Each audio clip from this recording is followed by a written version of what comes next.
conceptos teóricos vamos a pasar a la práctica. Vamos a ver cómo se utilizan las listas de acceso indexados. Este tipo de listas se caracterizan porque acceden a los distintos elementos a través de un número de índice secuencial, de manera que el primer elemento se asocia al índice 0, el segundo al 1 y así sucesivamente.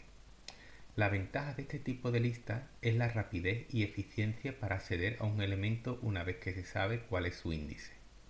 El principal inconveniente es que precisamente no siempre es fácil de saber cuál es este índice, ya que a menos que utilicemos una tabla hash, el índice no está relacionado con la información y deberemos de recorrer toda la lista para encontrar un elemento. Las listas de acceso indexado más populares en Java se implementan mediante la clase ArrayList. Todos sus métodos se pueden consultar en la página oficial de Oracle. La creación de un objeto de la clase ArrayList se puede observar en esta línea de código. Tal y como cabía esperar, esta clase utiliza un tipo genérico para representar los objetos que va a almacenar. En nuestro caso, vamos a almacenar objetos de la clase marciano, aunque podemos hacer una lista de lo que sea. La clase marciano la podemos definir como queramos. En mi caso, cada marciano tiene 3 atributos: el nombre, la procedencia y la fuerza del mismo. Respecto a los métodos, debemos de ser cuidadosos si queremos almacenarlos en un ArrayList, distinguiendo entre métodos irrelevantes para el ArrayList, métodos obligatorios y métodos aconsejables. En este caso, el método muestra que vemos aquí sería un método irrelevante, puesto que el ArrayList no lo va a utilizar. Es solo de interés para la aplicación en sí. El método equals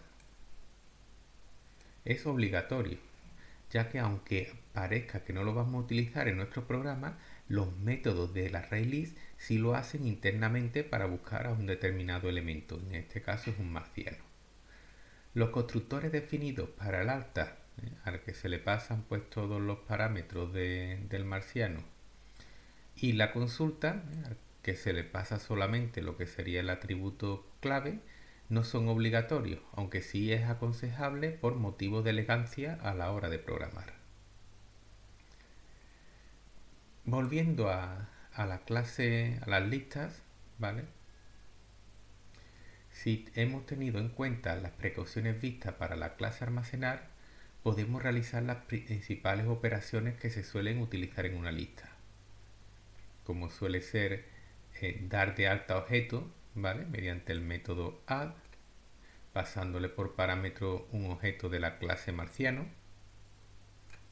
También podemos consultar el tamaño de la lista mediante el método size. Podemos obtener un determinado marciano dado el índice de la lista mediante el método get.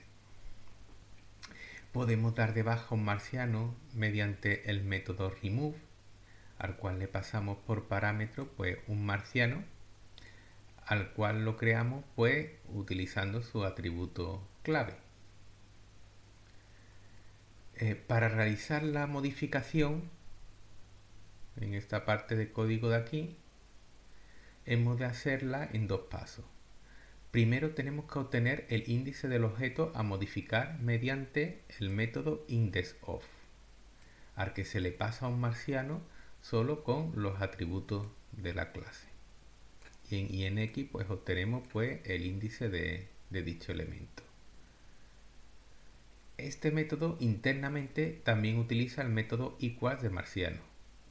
El segundo paso consiste en utilizar el método set, al cual se le pasan por parámetro el índice calculado en el paso anterior y el marciano con todos sus datos actualizados. Y se lo asigna, ¿vale? Esto lo que hace es asignar este marciano a la posición del índice este de aquí, machacando pues el que había anteriormente. La consulta También la realizaremos de forma parecida a la modificación. Es decir, primero tenemos que obtener el índice del elemento que queremos buscar y luego obtenemos el objeto mediante el método get, que ya hemos visto antes. Se le pasa el índice obtenido en el paso anterior y esto devuelve, pues, en nuestro caso, pues un marciano que estamos buscando. Por último, podemos comprobar si existe un marciano en nuestra lista o no mediante el método constraints. Lo tenemos aquí, el cual se le pasa por parámetro un marciano creado a partir de sus atributos clave y devuelve un booleano, aquí aparece en el if, indicando si este existe o no existe. Bien, estos serían los métodos fundamentales que se utilizan en el ArrayList. Bueno, el siguiente paso, ya que os voy a proponer, es que hagáis el ejercicio 5 del boletín 6, que es el de la agenda. Lo único que vais a sustituir, pues, la clase lista, donde teníamos almacenaba todos los contactos, la vamos a sustituir por un ArrayList, intentando utilizar, pues, los métodos que hemos visto.